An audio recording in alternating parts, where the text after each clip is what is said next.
On Charlie, take one. Marker.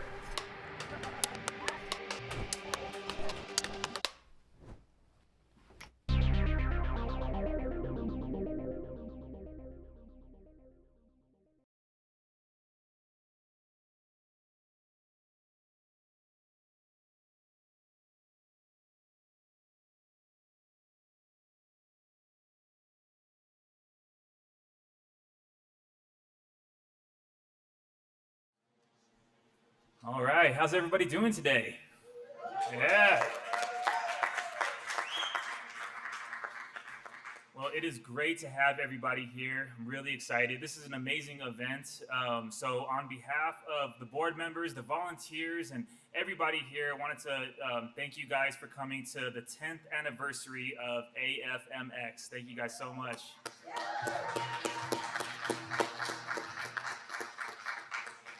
All right, so I want to introduce you guys to an amazing person all around. Lorraine Montez is a producer in Albuquerque. She is part of the Producers Guild of America. She is also a SAG-AFTRA actor. She has been in the industry for over 20 years, has a lot of experience in all different fields. She's a line producer, and she also teaches classes for producers. So she's an amazing person to know. You guys should definitely get to know her and ask her some questions after if you have a chance. But we are going to be able to ask questions to all of our panelists today. Without further ado, I would like to introduce you guys to Lorraine Montez.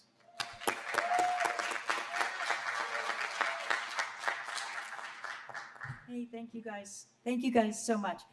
These are the people you want to ask questions of, as much as I appreciate the build-up. This is a very rare opportunity to meet some professionals that not only know their craft, but frankly, in my opinion, are absolutely genius at everything they do. So please allow me to introduce the panel, and I'll let you know about our format today. So first with us, we have Bob Divney. Bob, say hi. Now, I got a question for you. How many of you would recognize Bob if you saw him in a restaurant? Whoa, yeah. These two guys, right? And Mina too. And everybody here at AFMX. But here's the thing. Bob's been in the music business for over 30 years. He began his musical journey while attending Emerson College, working as a manager at Strawberries, the storied record store in Boston. This marked the beginning of what has become an illustrious career in radio promotion. Working under the legendary recording executive Mo Austin, thank you. Bob was VP of promotion for Warner Brothers, Reprise Records, later becoming VP of promotion for the management company, The Firm. Bob had a hand in breaking and working an enviable roster of bands, including Green Day. Anybody heard of them? Yeah. Depeche Mode, a little artist named Alanis Morissette, the B-52s, Morrissey, Audioslave, and Bare Naked Ladies, just to name a few. Currently, Bob serves as managing partner at the Artist Cooperative, which he founded as a new way of helping artists get their music promoted and distributed. Some of the artists they've worked with include Passenger, Andrew McMahon, Family of the Year, the Goo Goo Dolls, Andy Grammer, Nathan East, and Boy and Bear. Alongside major label work and independent artists, the Artist Cooperative services clients such as Network Records, Cobalt, that's with a K, and BMG Rights. Welcome, Bob, and thank you for taking time.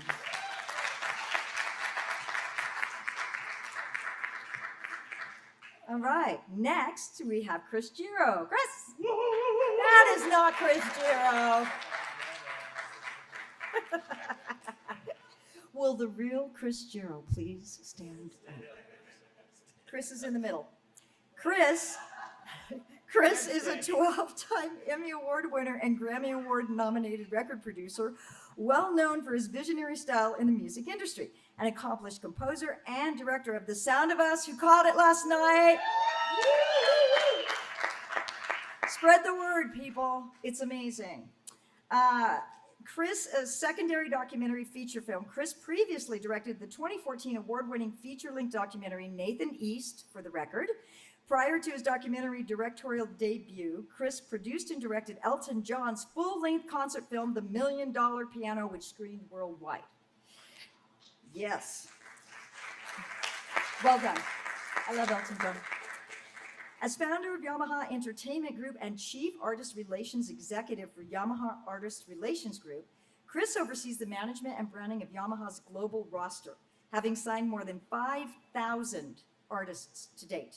Also known for his large-scale concert productions, Chris has produced live concert events from some of the biggest names in the music industry, including Ray Charles, Stevie Wonder, Elton John, Tony Bennett, Michael McDonald, Norah Jones, Sheryl Crow, and John Legend.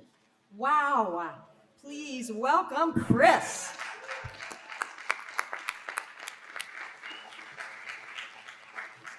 Moogie Canazio was born in Rio de Janeiro, Brazil, and started connecting with music at an early age. He began as a drummer, playing local clubs in Rio and all over Brazil before relocating to the US, and we're so happy he's actually with us in America.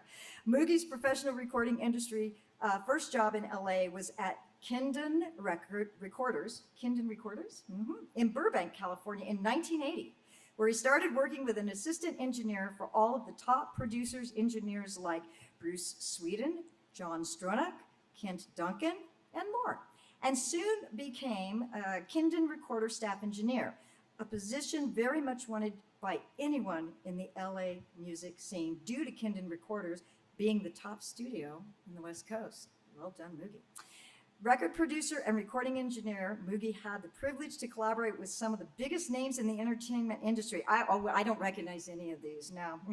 Ray Charles, Sarah Vaughan, Eric Clapton, Diana Ross, Dionne Warwick, Tom Jones, Sergio Mendes, so many more. And Moogie, I will tell you, is a very humble dude who would not tell you this, but I'm going to. He's had over 35 Grammy and Emmy nominations. Moogie has won 7 Grammys and Latin Grammys, as well as several of the top industry awards. In 2008, Moogie was appointed for the Board of Trustees for the Latin Recording Academy, and in 2011, he was elected Vice Chairman of the Board of Trustees. Moogie presents himself as a music aficionado who lives for music and from music. Welcome, Moogie.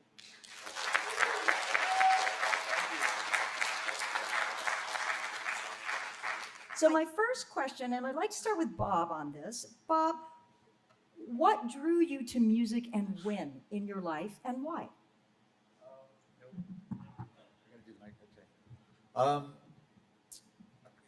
Growing up in New Jersey, the public schools teach Bruce Springsteen, so that was probably one of the earlier inspirations. But I was able to learn fairly early that I lacked talent, and was able to channel my passion for music into marketing, promotion, and just sort of found my way through it through a record store. But played in bands, did that, recorded a record, tried to get it played on the radio, tried to get signed, and sort of followed that path. But music, I think, for me, has always been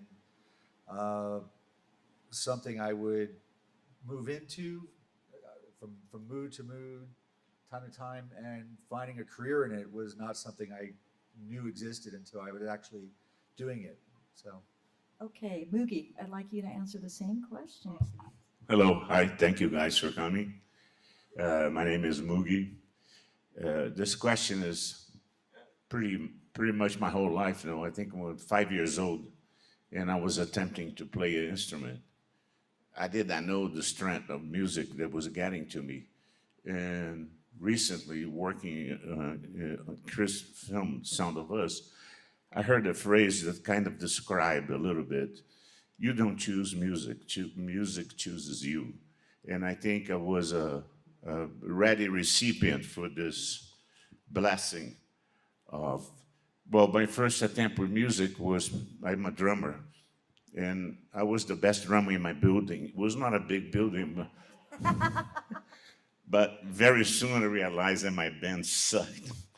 And I had to find something else to do or we're gonna starve. So I became what you guys know now as a DJ. In my time, it wasn't a DJ. It was just this guy that had good taste with music and played for people to dance in. My whole life, music was almost like another sense that I had. You know, it's like breathing, speaking, listening, seeing music. It was so enormous, a big portion of my family and big portion of my life. So I never actually paid attention when music hit me because I think I was born with it already. Question is for me. My name isn't Moogie. My name's. They already know who you are already. I think you've established that. Anyway, it's a programming note for him. I don't really recall a time or space in my life that music wasn't part of it, and the way I grew up was a little bit of a darker, deeper path than most people, and the only connectors that I had to make sense of the world I was in was actually through sound and music. And when I was a little kid, I had lost my hearing, and for about 6 months, I was deaf. Bet you guys didn't know that, did you? Yeah. And it was the only thing that I could actually make sense of was the sound that I was making in my inner head, in this voice and these tones, and somehow through that I could only connect as a human through that experience musically, and I recall being very, very quite young and listening to something and just continuously hearing different sounds and songs. And as I went through that process, I had multiple surgeries back right after the turn of the Civil War, when that was pretty dangerous.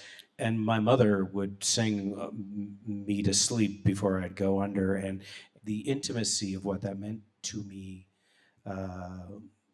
reverberates to this day, of how I'm connected to that through an unexplainable experience. So this has always been part of the fabric of who I am, and how it created a really unconventional path just for me, in all of the solace and all of the loneliness and all of the times I found myself in the bottom of a hole. It was always music, that same spatial place that pulled me out of it, and so it's been part of what I do as long as I've really kind of known that I even existed, other than a bag of guts and diapers.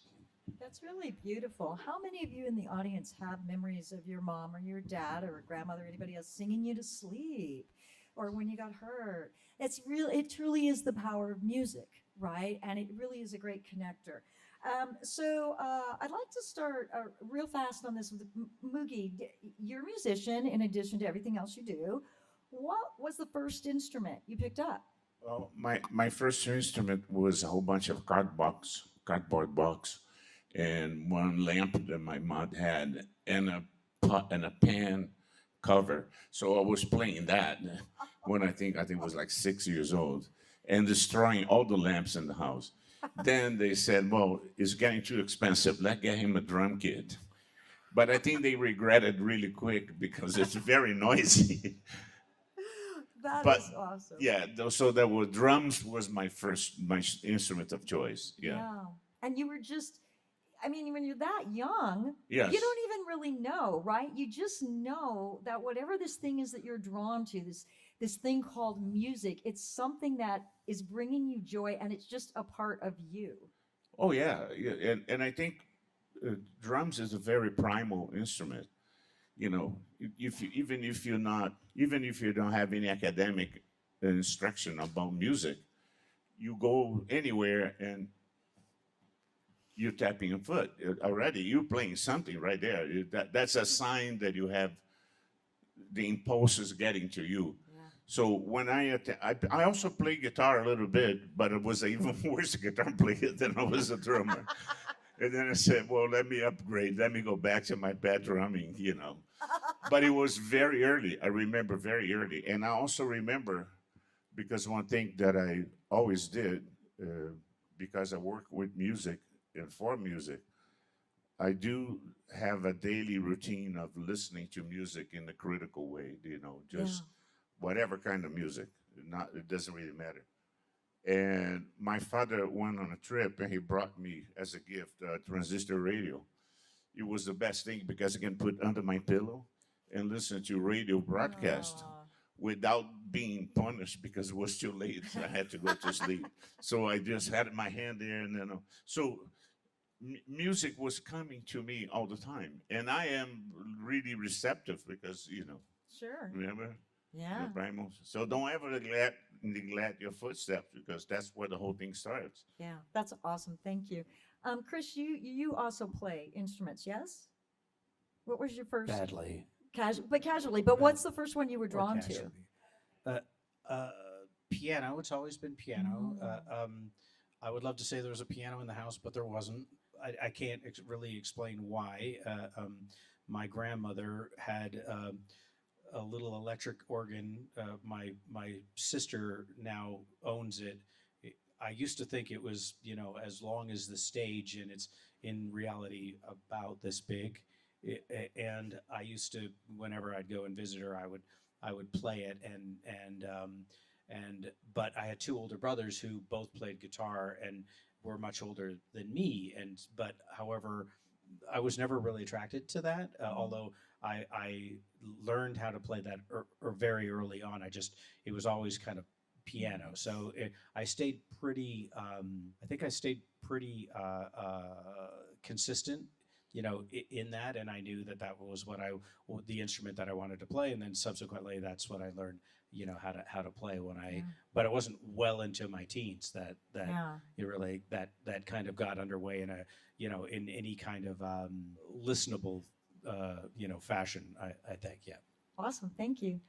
Bob, when we were in the green room chatting, we talked a little bit about your job, and you shared the greatest analogy about the sausage making. And so could you use that analogy and then explain a little bit more about how you support Chris and Moogie and other artists? So I guess the division of labor up here would be creating or envisioning the sausage, bringing the sausage to fruition, and then getting people to buy the sausage, which is what I have been doing for the last 30 plus years. The forms of marketing and music promotion for the longest time have basically been broadcast radio. The modern music business started probably in the 50s, where these songs from Elvis Presley and on and on and on ended up having a direct response to purchasing of 45s and vinyl albums, and that process continued pretty much unabated. There's been technological changes. I think every technological improvement into the sale, distribution, recording of music has led to a boom, all the way including through Napster, when the MP3 was invented. And the job that I've been doing has gotten more complicated because the groundwork of doing those traditional things like getting a song played on the radio has gotten more difficult with consolidation. The audience is more diffused. People are creating their own music and soundtracks through Spotify and Apple Music, Pandora, and having a big hit now can be in the form of, I have 100 million streams on Spotify, but I haven't got my song played on the radio. Two, I have a massive hit on the radio, and also now 200 million streams, because what broadcast radio seems to do these days is enhance or create more volume for those songs. But it's hard. The other thing that's changed quite a bit is since the creation of the MP3, a lot of the barriers to independent artists recording, distributing their music had fallen away. For the most part, the record company was the bank.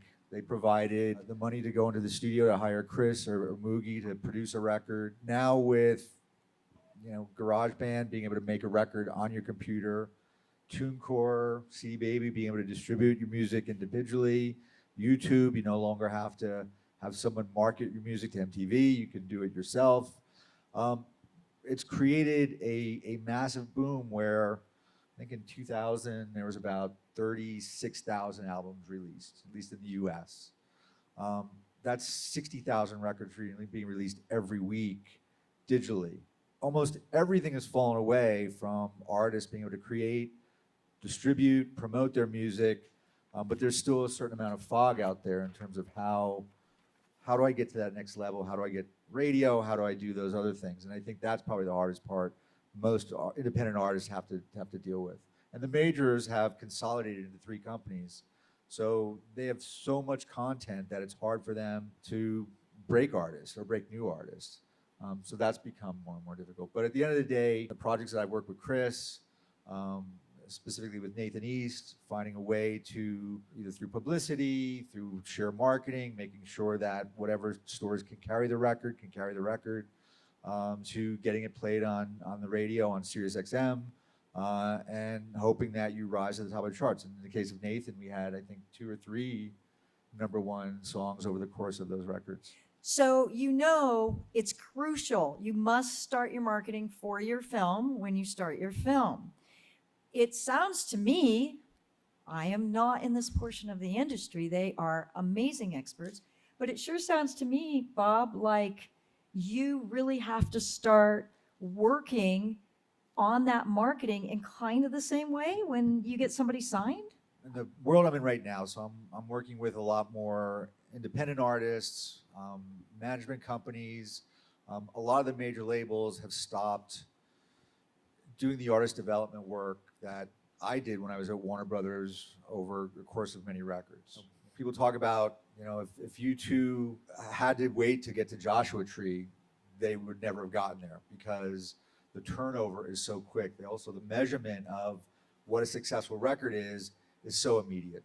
I have data that can tell me who played a song, when they played a song, how much they played a song, and those yardsticks have a tendency of either propelling careers or stopping careers. So from an independent artist standpoint, I think purely, if you're an artist, a songwriter, a band, the one thing you should be concentrating on more than anything else is your art and your craft. I think, music, unlike film, is the one thing that I think the bigger it gets, the more opportunity there is to develop that audience. And it's also something that you don't want to necessarily constrain behind, do I have the right marketing approach, or do I have the right licensing, or can I have, Sorry, can I follow that up? Yeah, So you absolutely. guys, just to hit on what Bob is saying, Moogie and I spend a good deal of time creating music and film work and what have you. But it's very selfish of me when I decide I'm going to make something, I make it first and foremost for me. I'm talking to some youngsters now. What grade are you guys in? How old are you guys? 8th, okay. So very important, very, very important age. 8's pretty amazing grade to be in. I make everything for me. I don't make it for anybody else. I make what I do what I do, not even for big stars that I work for, or little stars and no stars. I make it first and foremost for me. I grew up in a time where even when I was an artist, I had enough grace in the machinery that made music and promoted music that if I failed in the first 2, 3, 4, 5, 6 records, they still kept me along. I was the one who actually got tired of making records because it was just too painful for me as an artist. But it wasn't uncommon in that era for an artist to fail the first 5 or 6 records only to get one single.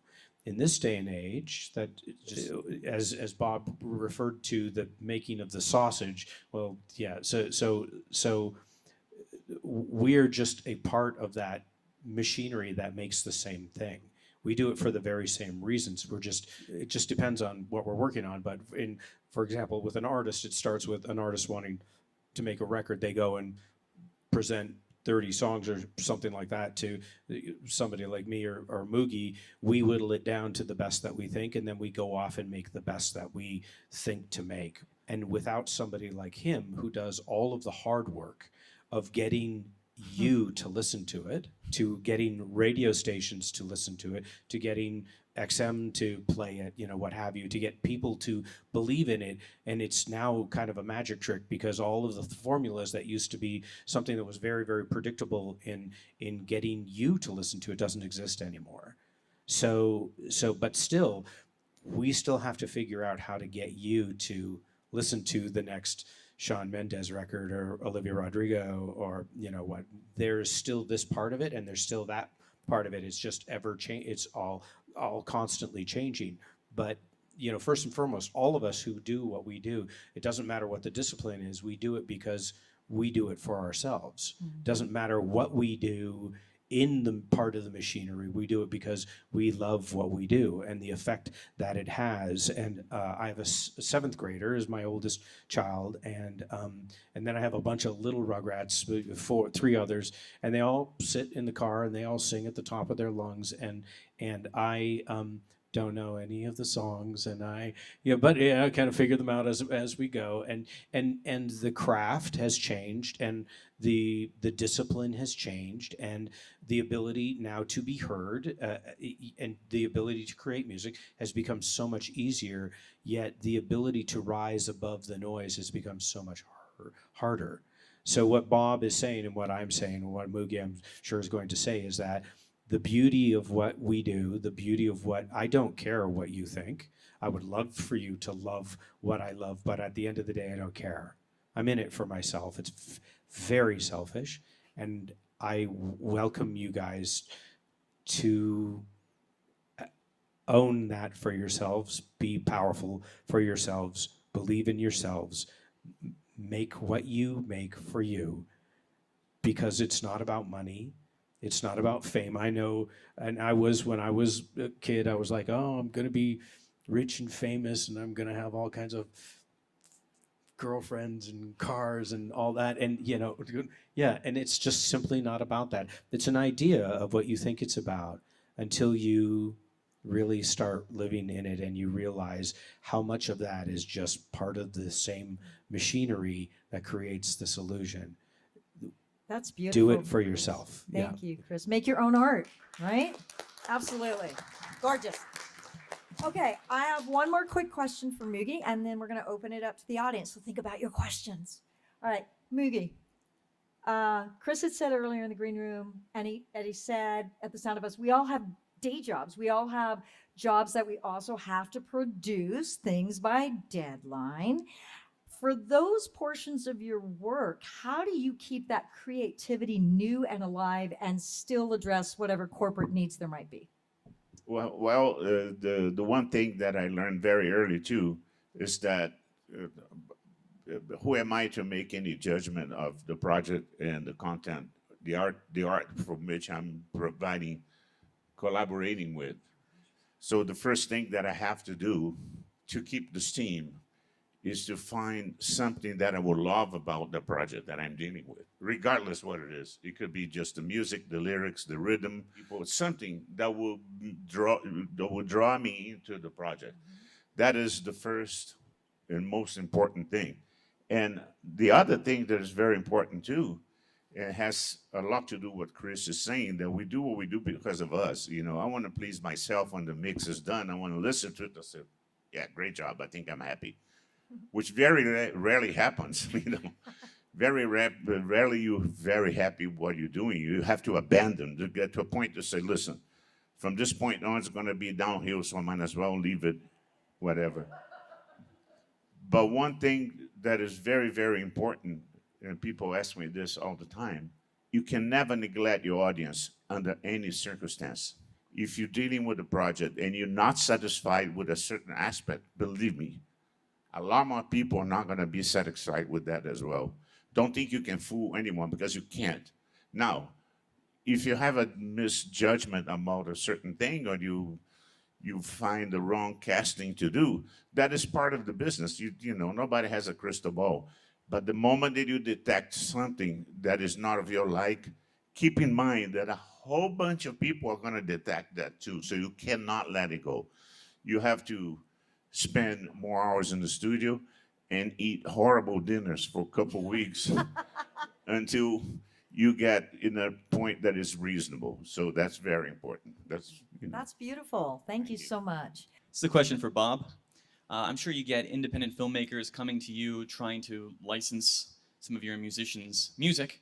And I just wondered if that did fit into your strategy, especially for some of your musicians that are just beginning in their careers, to help lace your songs in movies, in film festivals, and in cinemas around the world or regionally. I wish that was the case. You know, in addition to having a music services company, I have a record label as well. And I work with one of my former colleagues who used to work with me at Reprise and does sync licensing, and even that has gotten harder. You know, for the artists I work with are absolutely starting at zero, developing artists. In my head, I can hear their songs in music, and for them to license it, even for minimal, to have that exposure, would do it in a heartbeat. So if you have a film, let me know if you're a filmmaker. But no, generally we try to do it. What's also happened in the sync world is music, sadly, has been commoditized, and a lot of that has to do with Spotify, but also, you know, when you think about how many avenues there are to consume media, Netflix, Apple TV, they're all making their own content. Spectrum is making their own content. They're all licensing music, and it's driven down the value. And there's also, you know, sync shops that will have artists that make a living doing this create music just for sync. So they'll have a pitch idea. It's a girl washing her dog, and it needs to sound like Splish Splash and reference these words. And so you'll have a bunch of people trying to basically create or deliver that song for that specific pitch idea. And there's companies that just do that and pitch music across the board. So that part has gotten harder and harder. But one of my clients on the promotion side, a company called Network Records. I worked with the head of Network when he was just managing the Bare Naked Ladies. And when I started the Artists Cooperative, I chased him down for work. He had the band Family of the Year. They had released a record to no one, really, and they had this song called Hero. And they were fortunate enough to get an opening slot with Walk the Moon. And we took that record, got it on AAA radio, got it on alternative radio, drove it up the chart. It took 6, 7, 8 months for it to be a #1 AAA record, a top 10 alternative record.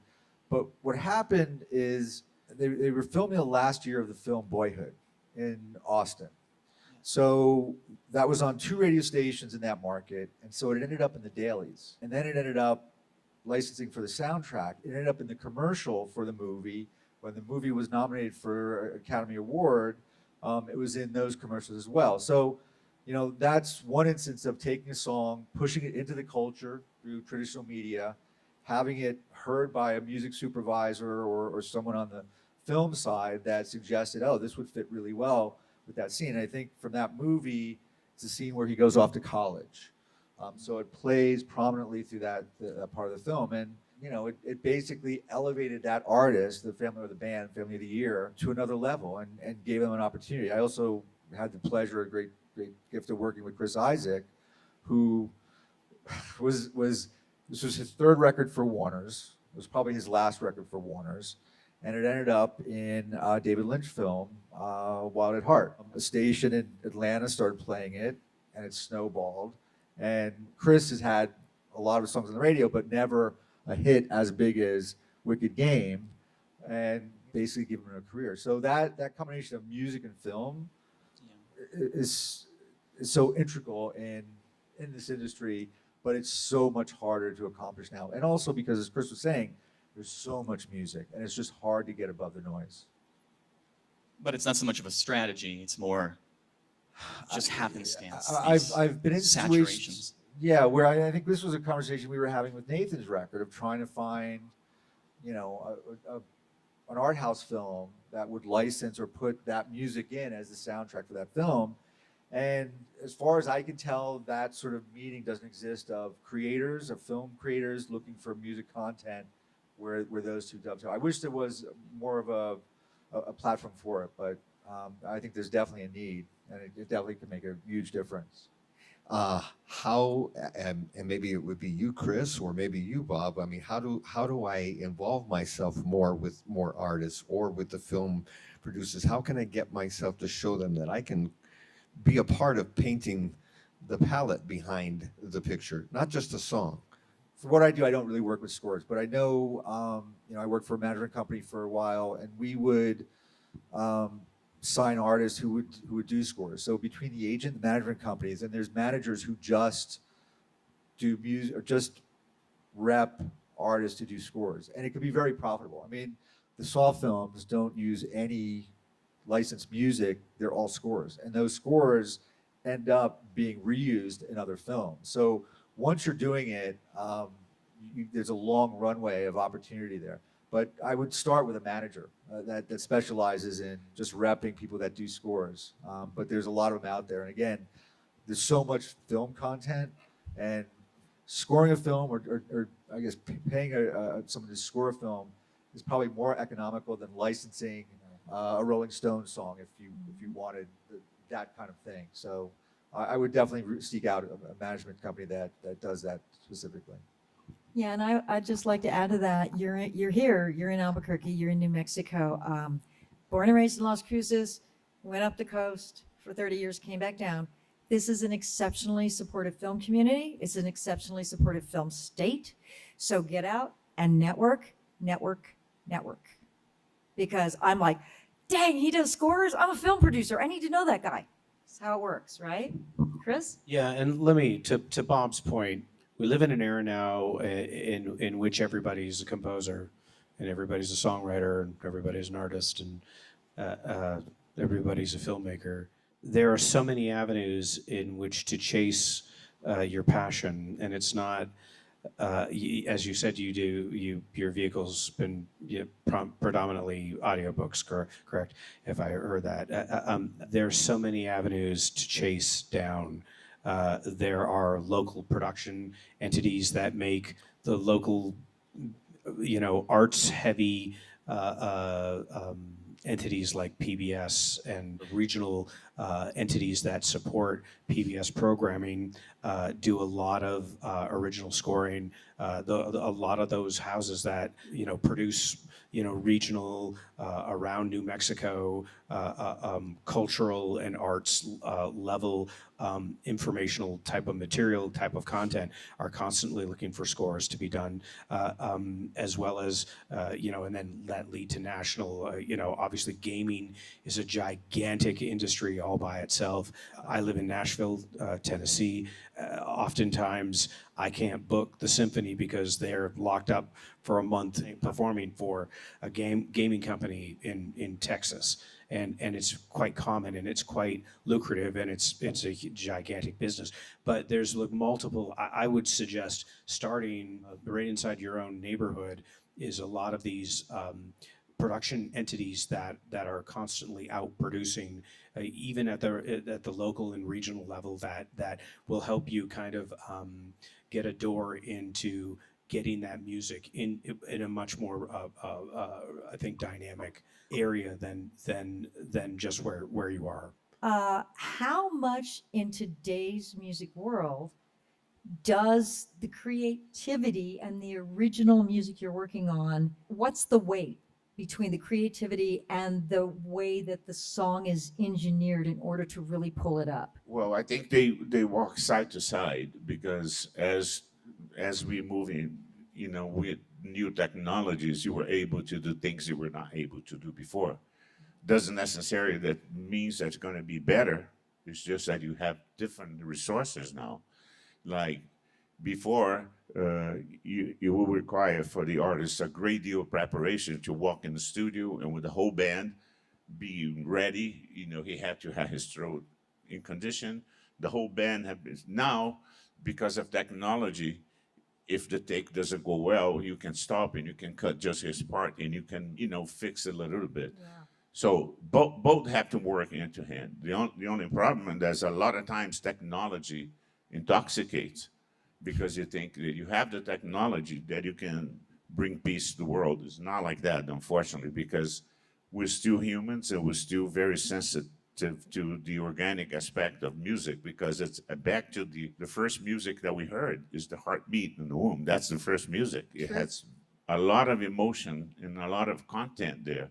Technology, unfortunately, is providing possibilities of you destroying a great piece. And also, to whom you're responding to, because not all the mixes that are sent to Chris is said, man, it's great. A lot of them, he made remarks, some of them really bad remarks, and I had to go back on the drawing board and, steer to where he wanted to be. Your concept is your concept, not necessarily is what to whom you're working for, either for the director or for the artist. And a lot of times you, as an engineer, can present alternative or that task to be accomplished in a way that not necessarily the artist known. Chris is a lot smarter than me, so he knows about that, but a lot of the artists don't. So it's very, very dependent one on the other. Thank you. Other questions from the audience? What's the hardest thing about your profession? To be very honest with you, is when I deliver the project. When I'm finished, because you become so attached to that. And you have the impression that the more you put your pawn into it, you're going to improve it, and that's not necessarily true. So the moment that you send the master to be released is, for me, it's like I can't do anything anymore. No matter how much I want, it's out in the waves, and it's playing on Spotify, it's on the theaters, it's everywhere. It's out of my control. I think it has to do a little bit of selfishness too, because you want to always be able to control what you're doing. If you love what you're doing, and if you don't love what you're doing, you want to get rid of it soon. That is not a good sign. Not a good sign. How do you know when the music is ready to sync to the film? What's that process? Where does that come in? Do you mean personally when you're ready, or when Like- somebody's ready? Like when the song or somebody's ready, yeah. You don't. You're asking the wrong person.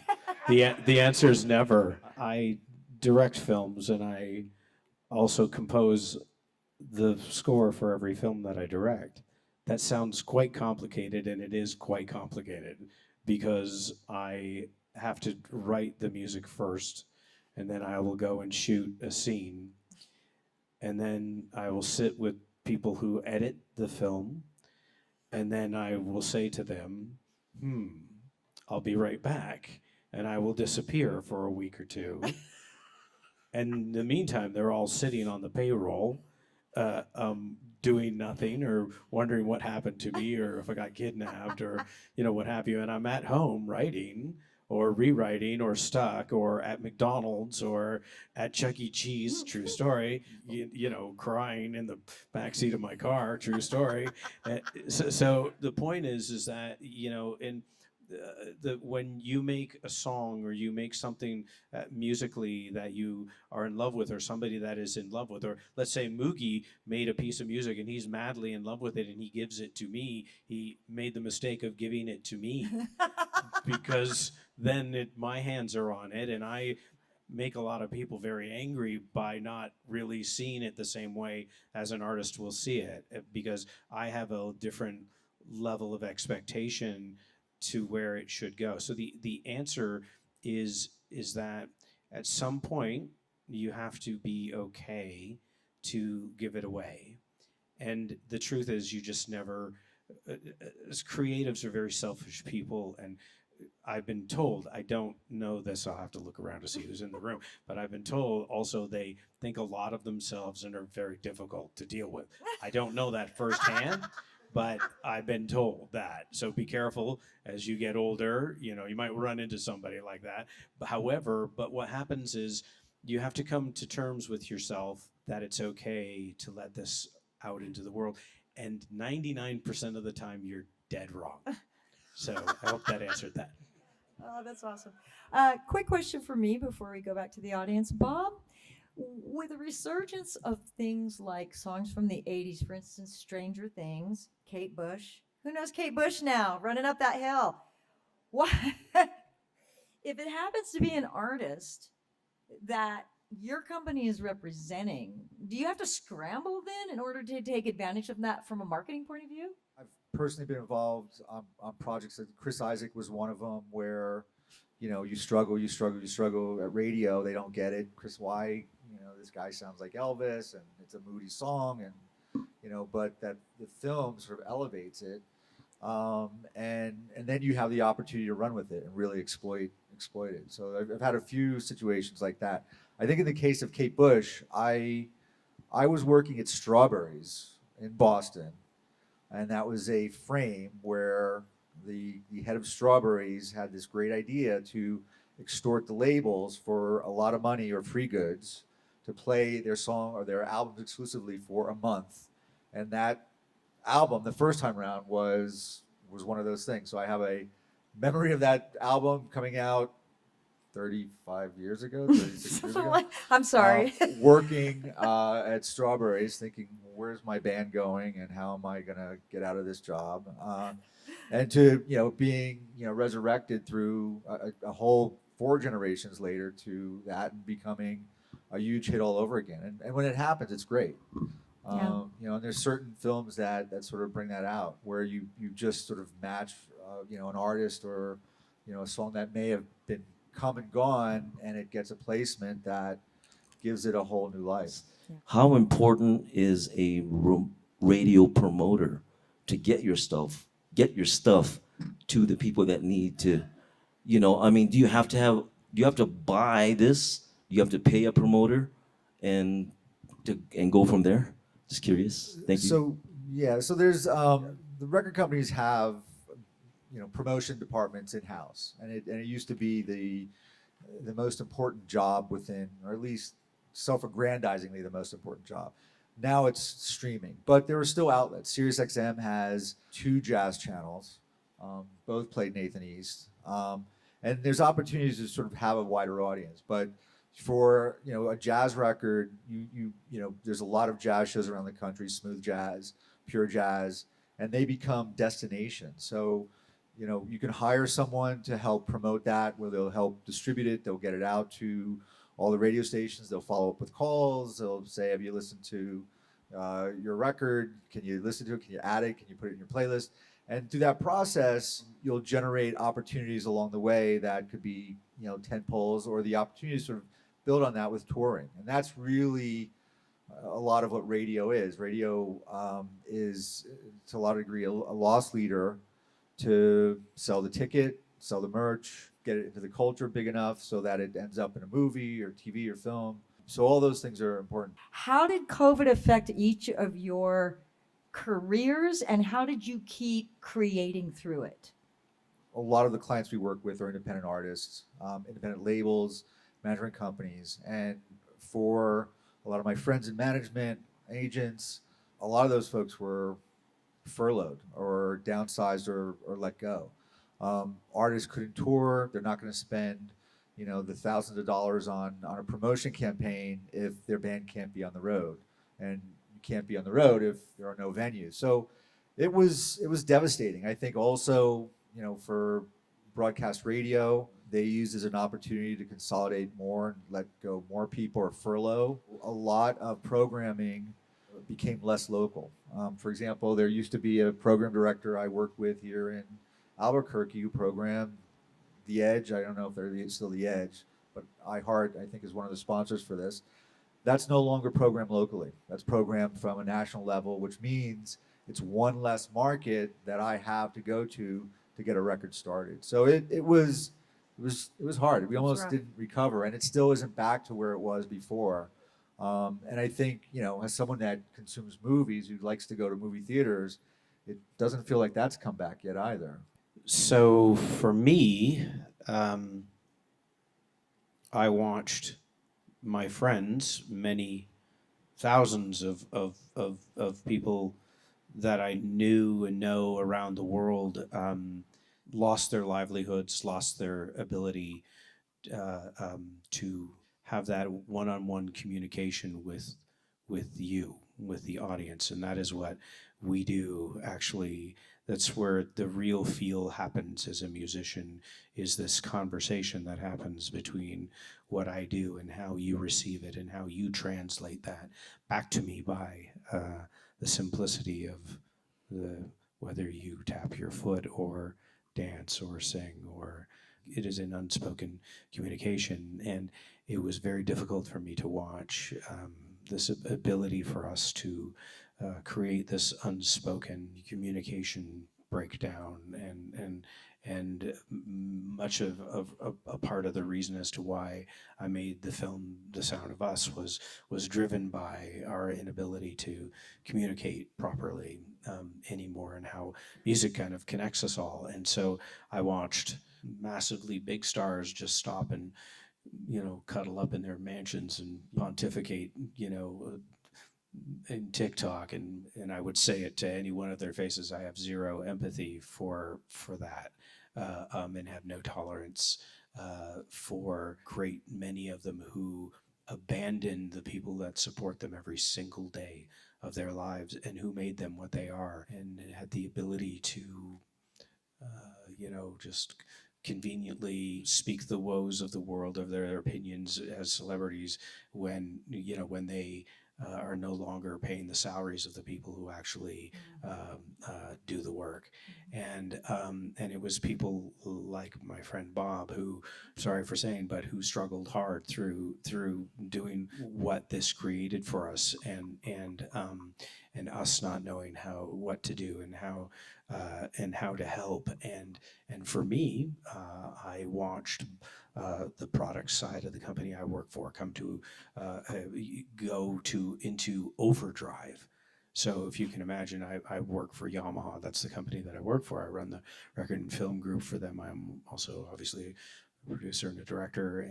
But on the music side, people that make instruments, we couldn't make them fast enough. And so, because all the factories all over the world were shut down, especially in China, even to this day, if you said, I want to buy a $200,000 piano, you'd be waiting in a line for about a year and a half right now. We went from in the inventory in the United States, 16,000 pianos in the United States, down to 6. I think the current inventory is right now, and that's because all of the workers all over the world also stopped working. Mm-hmm. They all lost. They either were furloughed or they were just, you know, were sequestered, and, you know, what have you. Some factories, quite frankly, are still not up and running. The impact still happens today. As far as my work was concerned, I kind of went into, I don't know what to do next. I don't know what to create next. I don't know. I can't watch any more pandemic performances on Facebook. I can't watch them. I can't. I had to shut it all down because I think you hit a wall where me, myself, very selfishly hurt for all of my friends and my colleagues, but I couldn't face what I was having to face in my own reality, really as well, because it was just so stark and dark. And in the film industry, everything shut down, and we tried to get started up again and what have you. And even when we made this film in the middle of the pandemic, it was very, very difficult to get anything done without COVID shutting down. Moogie has a different story. Well, I mean, the biggest impact on me about the whole thing was exactly what Chris described, and I could see and I could touch everywhere so many close friends of so many people that I love so much, hopeless, not knowing where to go, what to do, or anything. Very close to me, my son, he was a manager at Live Nation, and in few hours, the whole thing tumbled down. It's just zero. Entertainers, all of them suffer so much. In my case specifically, because I had 2 or 3 albums in progress and I have my own facility, so I kind of sailed through the process. And not only that, I always think that we cannot be mourning all the time. You got to roll up your sleeve and find something to recover your sanity. And I had the chance, for instance, to take classes on subjects that I want to learn so much online that because of our busy life, I never had the chance because, you know, we require discipline and time and commitment and all that. So for me, the worst part was exactly seeing so many people around me that I wish I could help more, but I had to do that. It was my way of contributing to have, you know, to spread a little bit of sanity. So Like, what is a part of the music industry that you wish could change to better support the independent artist? To have radio broken up to more local ownership, that would be a game changer for everyone, and Spotify going away. Sorry. This about composing music for film. I'm a filmmaker. And the thing that strikes me is that the most unrealistic part of a movie, because we don't all run around with a soundtrack behind us, right? Why is it the one thing that makes it feel more real than anything else? We have this sort of cultural experience. So when a song gets pushed into the culture and you hear it from one side of the country to the other side of the country, and eventually globally, it also has a time capsule. And I think that film Boyhood was one of those movies that brought the cast back every year. And what they did is film the movie over 5 years. So every summer they brought the cast back and actually had the actors age in real life. But they also used music from that each year as a way to sort of put a stamp on it. I think, you know, when music gets into the culture in a really big way through being a hit, you know, you have those cues, whether it's like a Scorsese film like Goodfellas, where, you know, it moves through time and that music is sort of that way to sort of, I think, probably give more information to each scene, of when it's taking place, of the mood you're trying to strike, of all those things. So, you know, that part, that when it comes together, you know, it can come together so perfectly. It's also hit and miss, I guess, as well. I mean, there's other films that use score in that way. I think Sicario, you know, that soundtrack is just so menacing, but also it fits with the nature of that film and the subject matter of that movie. When we made the film The Sound of Us, we decided to attack this idea. The premises of the film was to attack the notion that how we are all interconnected through music, and why. Really for me, I kept asking myself over and over and over again, why are we, why do I do what I do, why are we connected to it, why do we feel this emotion, why do we engage in it in an entirely different way. I want to know the reason. And so when we started to make the film, there was a small group of producers together with me, and we every morning we would get into, you know, a big room with a bunch of whiteboards, and we would start writing out all these ideas as to who to speak to. And we talked to anthropologists and musicologists and you know, world historians, and we talked to people all over the world about the origins of music and the origins of speech and the origins of language, the origins of who we are as people, and how music actually started first before actual language did. And so as early humans started to discover how to communicate with each other, music came first by imitating life around us. That all makes music.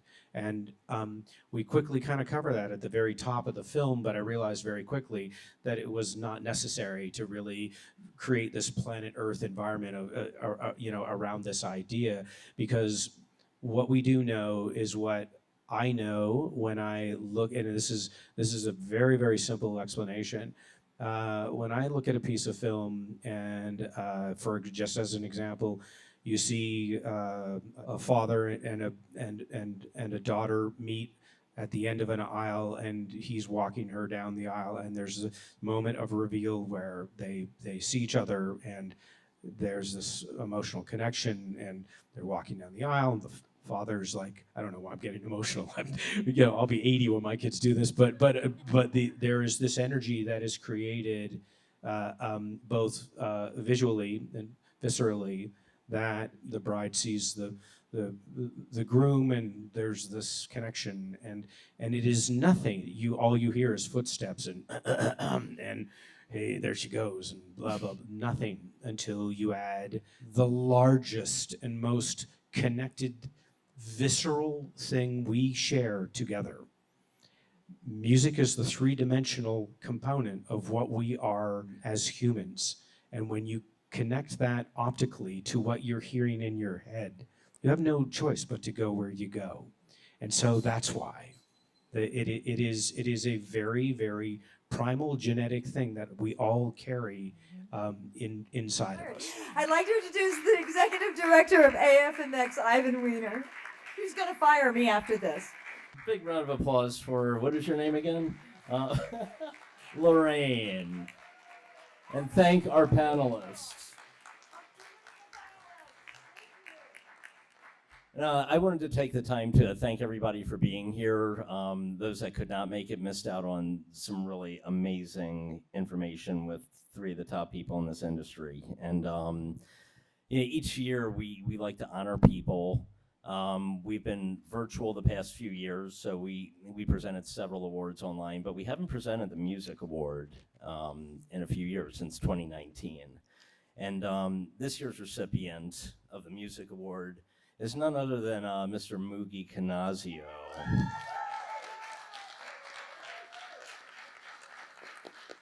Chris and I go back to 2016 when he won Best Documentary for Nathan East for the Record. He also received the Visionary Award at the festival. And for those in the room who heard these three gentlemen speak of what they know best, Chris definitely is a visionary. And The Sound of Us is a film that I think every student of the arts or some people in the arts should see soon.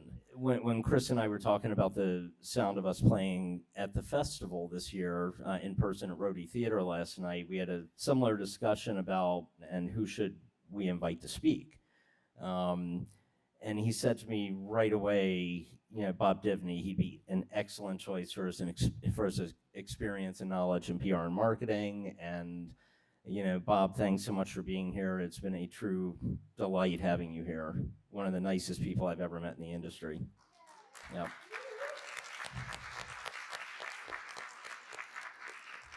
And as Chris and I continued the discussion, some other names came up, and Antonio Moogie Canazio is one of the masters in the music industry, engineering, producing, not just here in the United States, on a global level. And, when I think of people that we've honored here in the past, along with Chris and, people like Neil Giraldo, who received the award in 2019, T-Bone Burnett, Bobby Shue, legendary trumpet player.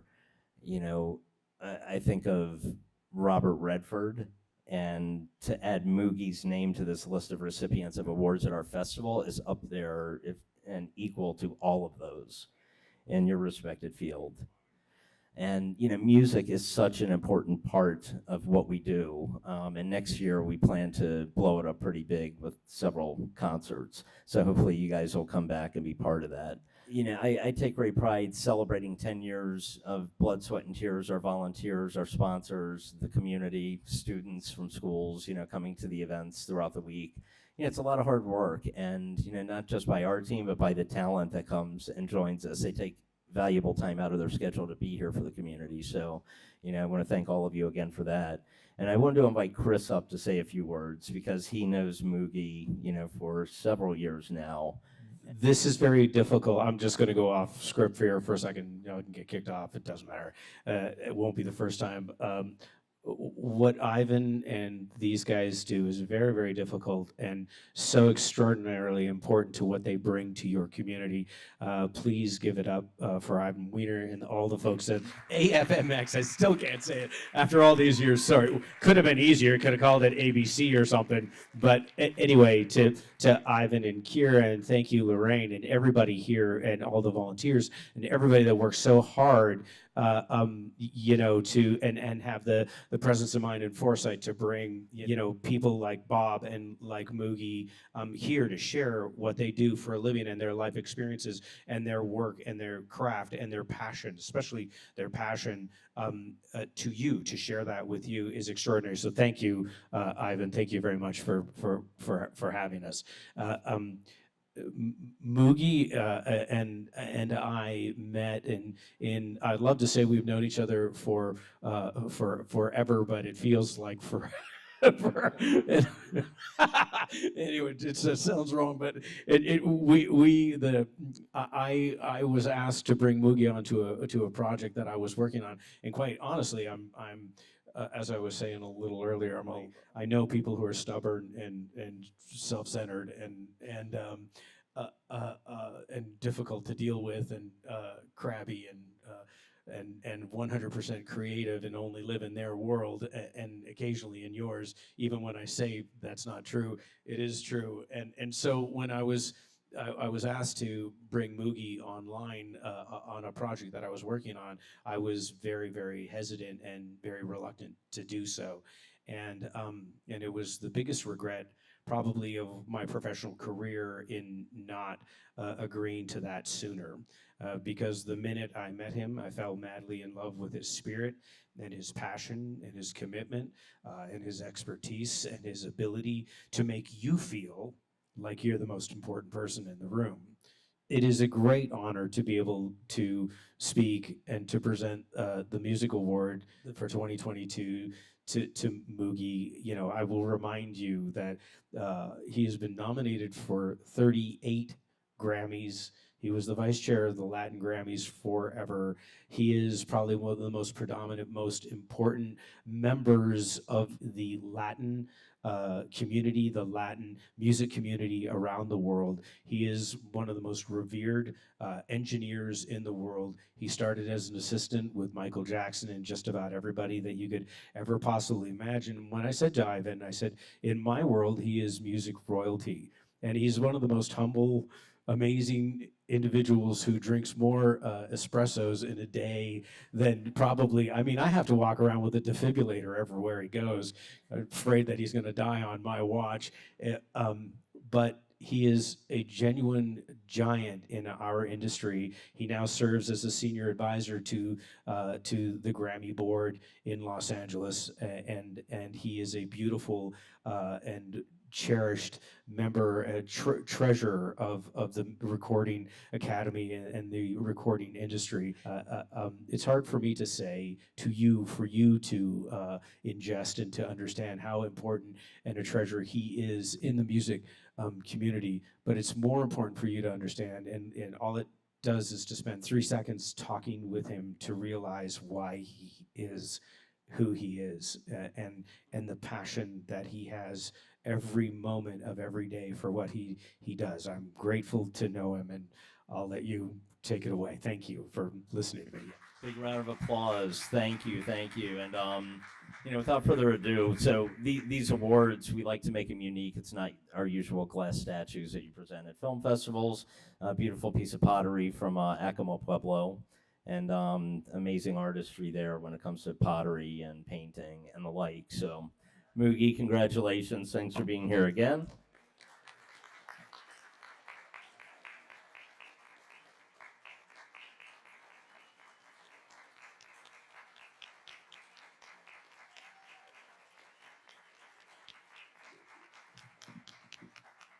Well, you know, I live behind the glasses, so I'm not used to being in the front of the light and being greeted and rewarded in such a generous way. So a few, first of all, Chris, thank you so much for your kind words. You know, you judge. I know I'm gonna pay you later. I know I'm not gonna forget that.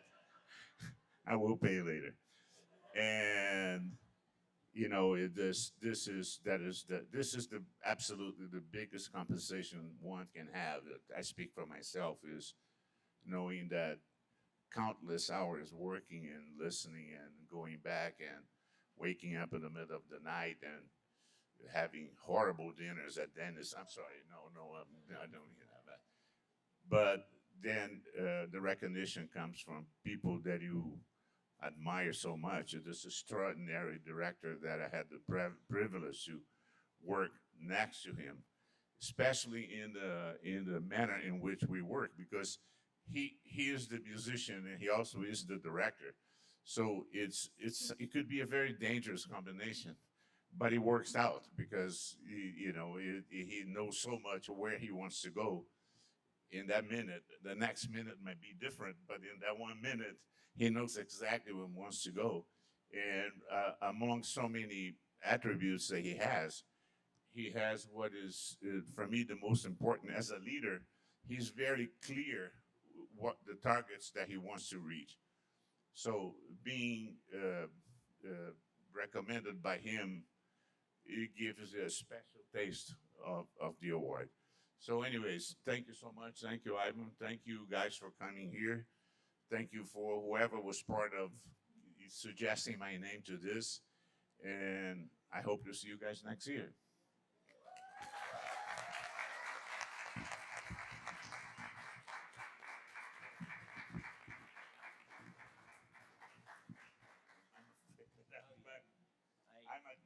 Big round of applause, everyone. Thank you.